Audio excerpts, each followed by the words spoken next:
Hey everyone, welcome to our 28th episode of Brew Talk with Mr.Beer. My name is Robert Lewis, your host. I got Ashley back this week. I know you had to look at my face for the last few weeks, but we got some help on the way. Before we dive into our topic, let's talk about what we're drinking today. What do you got? I have a gluten-free partial mash cherry wit. It's really good. I got our funky pumpkin. Yes. Ashley's recipe, her creation. I think I had it last video too. It's really good, but it's fitting with Halloween being tomorrow. And all our pumpkin recipes are 31% off today and tomorrow only, so make sure to get it. Also, before I dive into the topic, I wanted to let you guys know that if you have ideas or suggestions that you want to hear us talk about, just comment on the post. That way we can kind of spur up some things or make sure that we're answering questions that you guys have. So if you have a topic that we haven't done that you want to hear about, let us know. If we can turn it into a video, then we will turn it into a video. For sure. It'll be super easy. So our topic today is dry hopping, which is pretty basic, and we've touched this before in like the aroma hops. We really wanted to expand on it because it's such kind of like a popular term. It's like the hot topic in craft beer. Everything is dry hopped with this and that. So when it comes to dry hopping, it's a term that's thrown around a lot in the craft beer scene, like we said. So we wanted to break it down and kind of let you know what it is and the best way to do it. So what exactly is dry hopping? So dry hopping, basically, to put it as simply as possible, is the process of adding dried hops to your fermenting beer, usually in the secondary stage or later stages, so that would be after the first week is completed on the Mr.Beer scale. The term is believed to be derived from when they used to add dry hop plugs in England to barrels of finished beer before they sent them out, and that became very popular because it really gave that fresh forward hop flavor, and it also helped to kind of provide some preservative action of that beer as it traveled as well. Dry hopping is normally what you're going to do when you want more flavor and aroma as opposed to bitterness. Okay. History lesson while we're talking about beer. Yes. So I think this is a question people ask a lot. Does the term dry hopping refer exclusively to adding hops, or can it be other things like adding fruit or spices or other odd things later in fermentation? Technically, the term dry hopping refers to hops, but brewers across the board use the term dry hop for adding other kinds of flavoring ingredients as well, in the same method that you would add hops. Yep.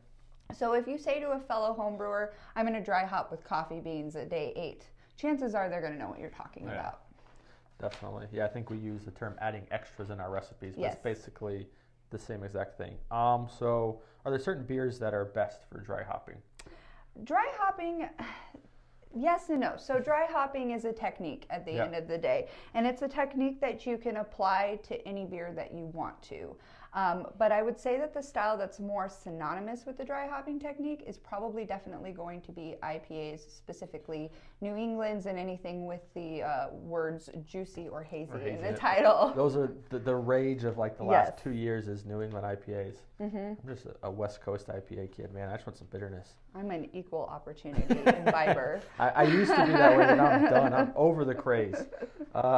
So what are some of the most popular hops to use for dry hopping? Kind of what beers would you kind of pair them with if you were doing So for dry hopping, it would make sense that you're normally going to be pulling from the aroma/dual purpose hop category. Those categories are massive. There's a ton of them in there. But some of the really popular ones are Citra, Centennial, Cascade, Simcoe, Hallertau, and Tettnanger. Of course, there are many more. It just really depends on what kind of characteristics you're looking to bring out and what you're dry hopping. Obviously, if you're dry hopping an IPA, then your hop selection might end up being a little bit different than if you were dry hopping, say, Saison or something along those lines. Definitely. So when you're designing a recipe, Funky Pumpkin, some of the great recipes that you've made, cinnamon stout, if you haven't got it, get it. It's really good. What are some of like the go-to hops that you like to pick when you're kind of brewing your beers? I feel like a broken record when you ask me this question because my answer is usually always the same. So I'm a big pushover for Citra and Simcoe. I just really love the way that the herbaceous dankness of Simcoe plays with those grapefruit notes of Citra. I think it's really enjoyable. So that's usually my go-to. But I'm also a really big fan of some of the softer hops, like Lemon Drop, for example. That's a cool one. Yeah, that one's really awesome. Yes, I do like that one. Okay, so are you hop sack or commando? Which one do you do? Robert. No.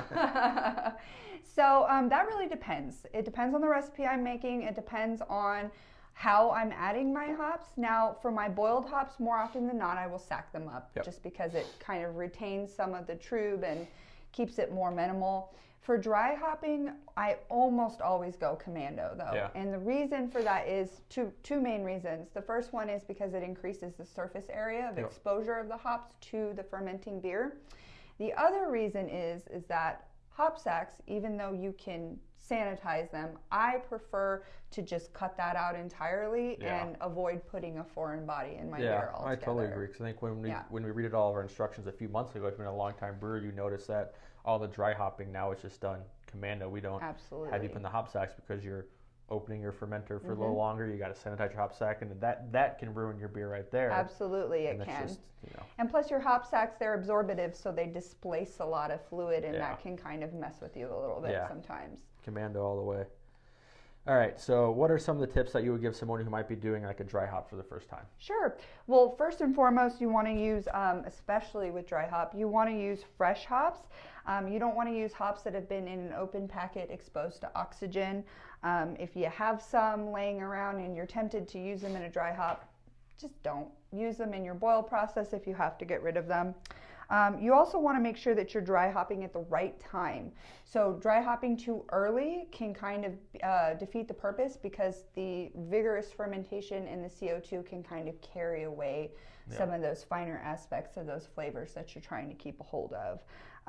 We generally advise, now there are exceptions to this, but we generally advise that you dry hop after day 7. Yep. So that would be the secondary process for Mr.Beer. Also, with heavily dry hop beers, and I know I've talked about this in the past, one thing that can occur with them is something called hop creep. Yep. And basically that's the presence of a butter flavor or butterscotch flavor in your beer. A really good way to make sure that you don't get this is by doing a diacetyl rest. And to put that simply, basically it means raising the fermentation temperature the last 2 or so days of your fermentation. It just gives the yeast that kind of extra metabolic kick to get in there and eat up its own output. All right, see? Lots of knowledge being dropped today. So we're going to wrap it up. Yeah. For today, we appreciate you guys taking the time to watch. If you enjoyed the video, like it, share it, comment, do something with it. If you want to see certain topics we're talking about, comment the topics you want to see, and we will start making videos for those. Follow us on Facebook, Instagram, social media, wherever you consume your content. You need to join our Facebook group. I feel like a broken record. I say it every time. And we only have we have 550 people in there, but we have a lot of people. But it's only 550 people. We have thousands of Mr.Beer brewers. To grow. It's such a great place to hang out, and we're doing cool things in there. Ashley's in there all the time. Zach's in there. There's a ton of helpful, knowledgeable people in there. Some cool recipes where people are designing their own things that you can brew. So. I love seeing your creativity. That's honestly one of the most enjoyable parts of that group, is just seeing our customers sort of blossom into these really awesome home brewers. That's why we steal all your pictures too. I know. We steal all your pictures, put them on our social media, but we give customers credit. But they're awesome pictures. All right, guys, so we're going to wrap up today. Thanks for watching. Hope you learned something. Cheers. We'll see you next time. See ya.